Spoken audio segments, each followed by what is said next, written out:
It's easy to think of a car's lights as a simple on or off affair.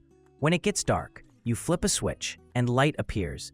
But the reality is far more nuanced, a subtle language spoken in photons that communicates intent, presence, and danger on the road. Two of the most fundamental and yet commonly misunderstood parts of this language are the parking lights and the headlights. They might live in the same housing and be controlled by the same knob, but they are worlds apart in their purpose, their power, and their legal application. Let's break down the critical differences, because knowing when to whisper and when to command is what makes a good driver. Primary purpose. Here's what matters most. Headlights are for seeing, and parking lights are for being seen. This is the foundational principle from which every other difference stems. Think of it as the difference between an active tool and a passive signal. Let me explain. Headlights are your active instrument for navigating the world when the sun isn't available. Their job is to project a powerful, functional beam of light far down the road, revealing the pavement, lane markings, potential hazards, and road signs. They exist entirely for the benefit of the person behind the wheel, enabling you to perceive your environment and react to it at speed. They are, in essence, a replacement for daylight, allowing you to drive with a similar level of awareness and confidence as you would at high noon. Without them, you are quite literally driving blind, and the entire concept of modern 24-hour transportation would collapse. Parking lights, on the other hand, serve an almost opposite function. They are not designed to help you see anything at all. In fact, their low-intensity glow provides virtually no useful illumination of the road ahead. Their purpose is entirely passive and directed at everyone else. They are designed to be just bright enough to announce your vehicle's presence when it is stationary and might otherwise blend into the darkness. It's a subtle, low-energy signal that defines the corners of your car, letting an approaching driver know that there is a solid, unmoving object in their path.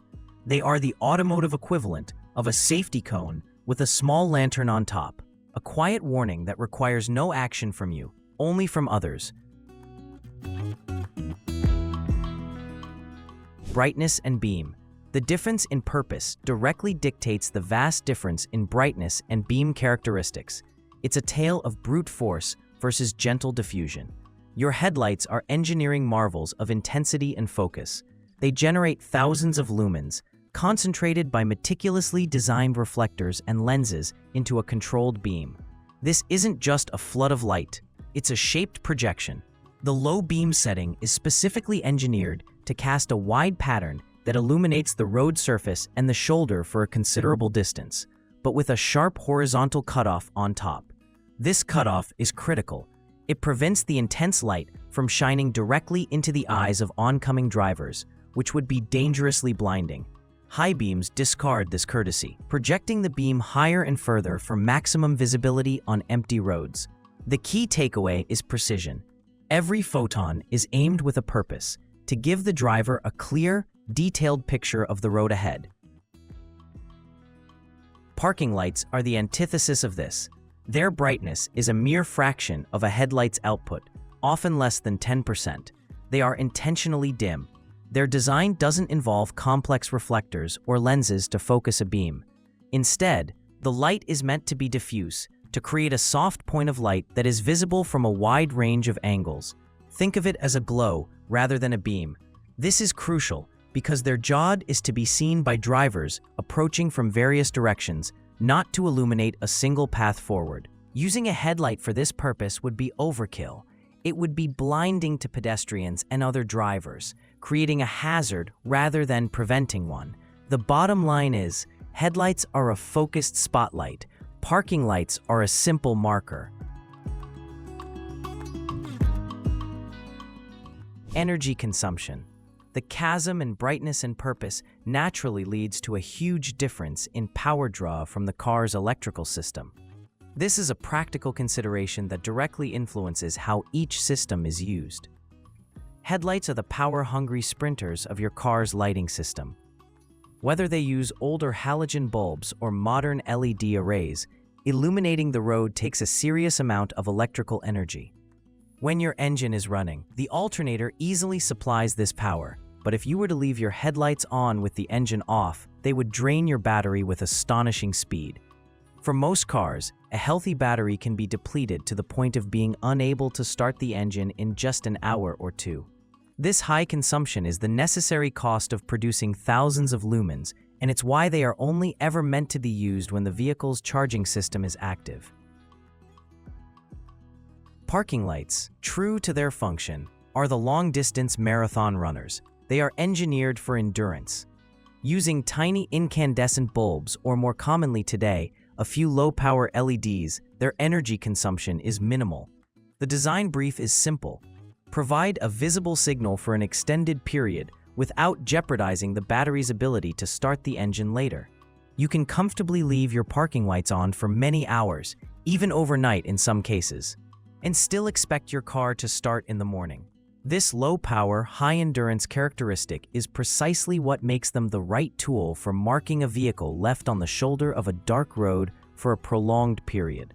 They are designed for a scenario where the engine is off, but visibility remains a priority. Legal mandates. Because lighting is so integral to road safety, its use is not left to suggestion. It's strictly codified in law, and the laws for headlights and parking lights are crystal clear about their separate roles. Headlight laws are some of the most consistent traffic regulations around the world. Their use is mandatory from sunset to sunrise, no exceptions. Furthermore, their use is required during any daytime conditions of adverse visibility, such as heavy rain, fog, sleet, or snow. The rule is simple. If your ability to see is compromised or your ability to be seen by others is reduced, your headlights must be on. This underscores their role as essential active safety equipment for a vehicle in motion. The laws governing parking lights are more specific to situations involving a stationary vehicle. They are typically mandated when a vehicle is parked or stopped on a road or its shoulder outside of a developed area, especially on roads with no street lighting. The intent is to prevent other drivers from colliding with an unexpected, unlit obstacle. What's even more critical from a legal standpoint is the illegal use of parking lights. Driving at night with only your parking lights on is a traffic violation in virtually every jurisdiction. It is profoundly dangerous because it gives other drivers a false sense of your distance and speed. A car approaching with dim parking lights might appear to be much farther away or moving slower than it actually is, creating a massive risk of collision. The law recognizes this danger and treats it accordingly. Typical use cases. The right tool for the right job. Let's ground this in the real world. Knowing the technical and legal differences is great, but applying them is what counts. You should use your parking lights when you are stopped or parked in a potentially hazardous location where you need to remain visible, but the engine is likely to be off. Imagine you've pulled over on the shoulder of a dark, two-lane highway to check a map or make a phone call. Or perhaps you're waiting to pick someone up on a residential street with poor lighting. In these scenarios, you want to announce your presence to passing traffic without draining your battery. That is the perfect and really the only job for parking lights. You must use your headlights anytime you are driving in the dark or in poor visibility. There is no gray area here. As soon as the sun goes down or the rain gets heavy enough to require wipers, your headlights should be on, specifically the low beams. Your low beams are the default setting for 99% of night driving, providing excellent road illumination without blinding others. High beams are a specialized tool reserved for completely empty, unlit roads where you need to see as far as possible. The instant you see the headlights or taillights of another vehicle, it's your responsibility to switch back to low beams. Your headlights are your primary connection to the road at night. Using them correctly is non-negotiable. Ultimately, these two lighting systems are not competitors. They are teammates, each designed to excel at a very specific task. One provides the visibility needed for a parked car to be a known object, and the other provides the vision a driver needs to navigate the unknown. Treating them as interchangeable is a failure to understand the fundamental language of the road. a language where the right light at the right time can mean the difference between a safe journey and a disaster.